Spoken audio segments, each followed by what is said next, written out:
I'm going to make two new molds. One will be of a part exactly like this one, and the other will be of just the front of this part, which represents a flange where a speaker will be mounted.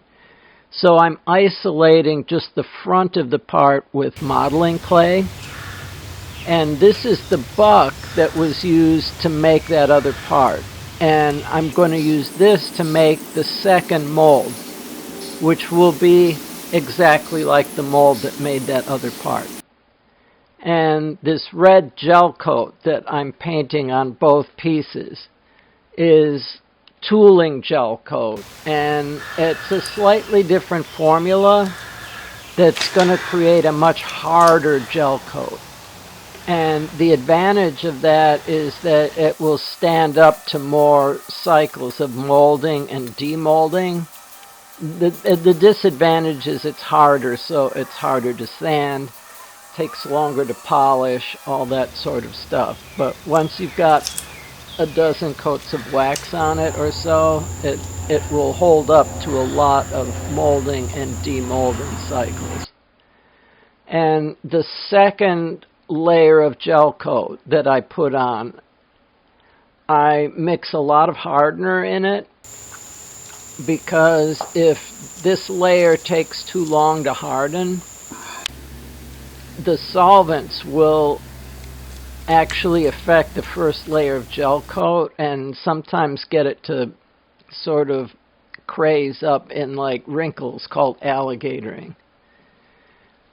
And now that the two layers of gel coat are on there, I'm laying fiberglass over both of the molds.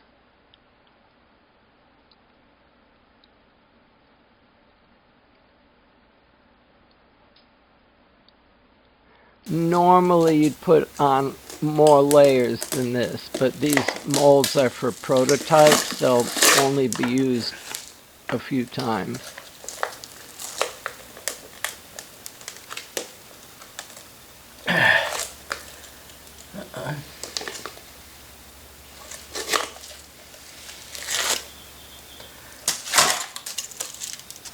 So this is the mold made from the buck, and it has a proper flange.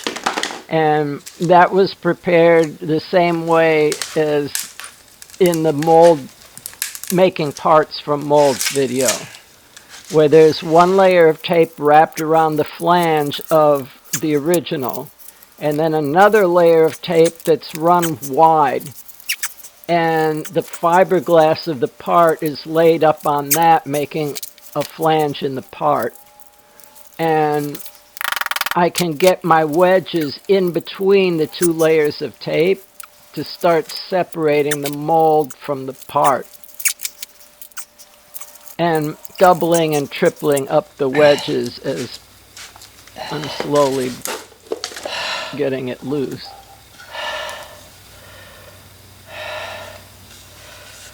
Oh, yeah. Wow. Nice. I can feel that took all the wax off with it. All the wax is in there.